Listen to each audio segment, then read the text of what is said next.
Sacred Beasts, or as I like to call them, the Egyptian frauds, because they're clearly remakes of the Egyptian god, don't really do a whole lot by themselves. They all have pretty interesting special summon conditions where you can send 3 of a certain card type from your field to grave. Like Raviel sends 3 monsters to special himself, Hamon sends 3 continuous spells to special himself, and Urias sends 3 continuous traps to special himself. Realistically, that shit ain't gonna happen. You might as well forget about these summoning conditions because we got way better ways of getting them out. The first way we have is Chaos Summoning Beast, which just tributes itself from field to special summon one of them from hand. Our second way is by using the skill Sacred Beast Beckoning, which says that if the opponent has a card on their field or in their grave, you can shuffle a monster from your hand or field into the deck to set one of the Sacred Beast from deck, and you can flip it up the same turn. If we are going first, then we are going to be able to use the Chaos Summoning Beast, but the skill is only usually going to be able to work when we go second, since the opponent will already have cards on field and in grave. That said though, if the opponent uses a hand trap on us, or if they have a skill that makes them start the duel with a card on field or in grave, then we can use the skill to get one of our beasts on board going first as well. Why would we go into the effort of getting these guys out though? Well, first of all, if we have Hamon on board in attack position, we can use the continuous spell Cerulean Skyfire to change the Hamon to defense mode in order to negate an opponent's spell or trap effect. The cool thing about this negate is that it's technically a continuous effect because it doesn't go on the chain, meaning the opponent can't chain block this card, and meaning that this card can negate spells that you normally can't respond to, like Super Poly. That's right, this deck can negate Super Poly. Changing Hamon to defense mode is going to be pretty cool too, because he has an effect when in defense mode that he is the only thing your opponent can attack, so your other monsters are going to be protected from battle if they're too small to survive. Hamon also burns the opponent for 1k if he destroys one of their monsters in battle, but that's not going to happen too much because we're usually going to be using Raviel for that purpose. The benefit of Raviel is if we get him on field and we also have the other Raviel, we can discard the other Raviel from hand to double the attack of the Raviel on our field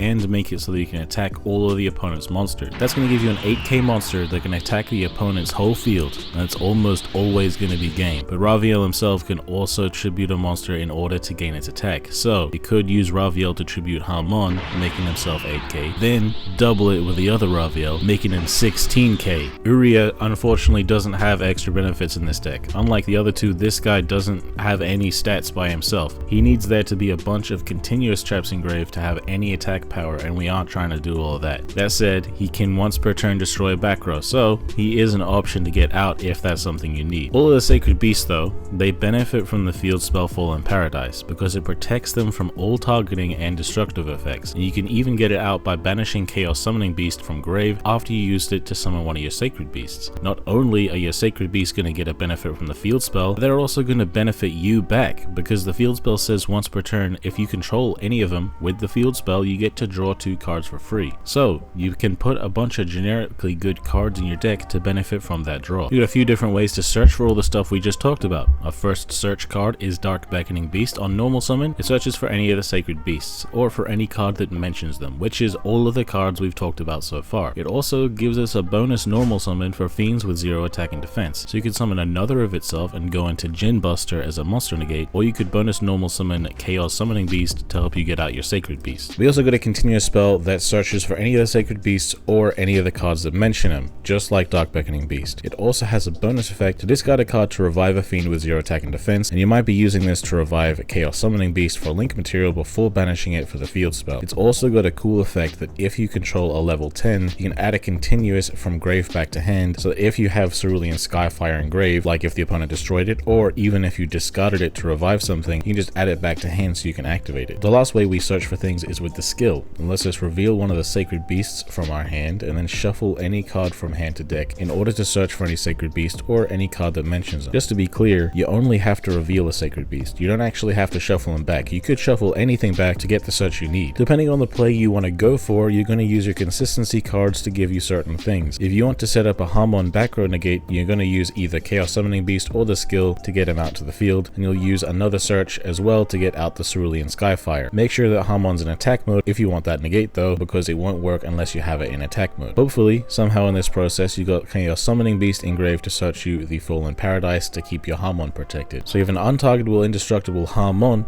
that can negate an opponent's back row, and the Fallen Paradise will draw you 2 bonus cards, which could be staples to stop the opponent from killing you. If you're trying to OTK, then instead of Harmon and Cerulean Skyfire, then you want to get Raviel on board with either Chaos Summoning Beast or the skill, and use another of your searches to get the other Raviel in hand, so you can boost it up to 8k and attack in for game. Just like with Harmon, you will hope to have Chaos Summoning Beast engraved somehow, so you can search the field spell. Even better than a big monster attacking for game is a big monster attacking for game that the opponent can't do anything about. If you're able to use both the skill and Chaos Summoning Beast to get 2 Sacred Beasts on board, then you can summon both Harmon and Raviel, have Raviel tribute Harmon to become 8k, so then you can go for game that way instead of with the other Raviel. But if you do have the other Raviel anyway, then you can use that to make your Raviel 16k for even more absurd damage. If you want to link summon, having opening of the Spirit Gates is gonna help you out a lot, because you can use Chaos Summoning Beast, Dark Beckoning Beast, or even Uria as link material, then revive it with the opening of the Spirit Gates so it can still get a summon off for you. Dark Beckoning Beast is good for links too, since it can give you the bonus normal summon. A rule of thumb you should keep in mind is that when you summon Raviel, try to summon it to a zone under an extra monster zone that you can summon to. That way, it can be pointed to by either Underglock Taker or Pentastag, a couple of link 2s that make going for game easier. Underglock reduces an opponent's monster's attack by the attack value of your monster that it points to, so having it point to Raviel will let you reduce an opponent's monster by 4k attack, allowing you to easily go for game without even needing either of the Raviel's effects to give you bonus attack power. Pentastag says that your monsters that a link monster point to will do piercing damage, so if the opponent has a defense position monster, then Raviel can still punch into it for game anyway. You'll probably never need to, but somehow, if you have Harmon and Uria on board, but you can't get out Raviel, then you could use both of them to go into Sky Palace Gangaradai and pop an opponent's card, then rank it up into Talib to attack in for 6k multiple times. Not as big as a boosted Raviel, but since it's going to be 6k attack, it's arguably even cooler. We only have one of each of the Sacred Beasts in the game, but we wouldn't want to play any more of them anyway. You don't, strictly speaking, have to play Uria. However, being able to get consistency with the skill by revealing it makes it worth playing for that reason. If we're attacking for game, then the game is going to be over, so there wouldn't ever be any need to have more than one of the other Raviel, so we can just play one. Since we can get back Cerulean Skyfire from grave using opening of the Spirit Gates, we'll only ever need to play one of that as well. You can get consistent access to Fallen Paradise in this deck, so you could play one, but you can't recur it, so we play a second in case we need one for a follow-up turn. For consistency, the ratios most players are sticking with are 3 Dark Beckoning Beast and 2 Opening of the Spirit Gates. You can definitely play 3 Opening of the Spirit Gates, but with the skill and Dark Beckoning Beast, there's going to be a lot of consistency in the deck as it is. Playing 2 lets you play more generic cards. Chaos Summoning Beast could be played at 1 if not for the fact that we might deadass use 2 copies in a game, so 1 for the first turn, 1 for the follow-up. There's a couple of different routes you could take for the generic cards you can play in the deck. The first way is Interruptive, using a bunch of hand traps and Interruptive back row to prevent the opponent's plays and making their boards easier to break through for an OTK.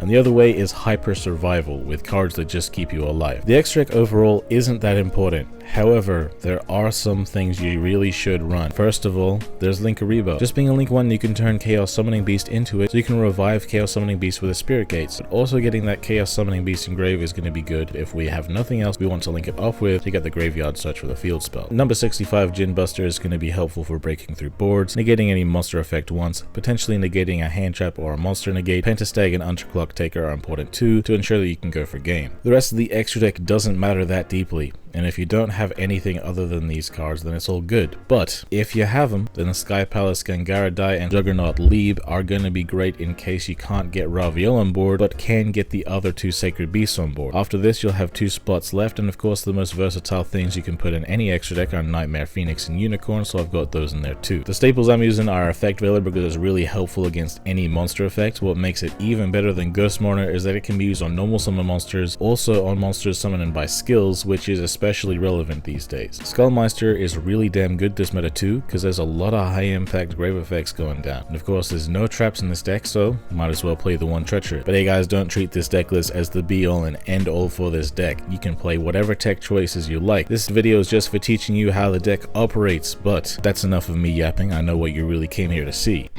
It's time to do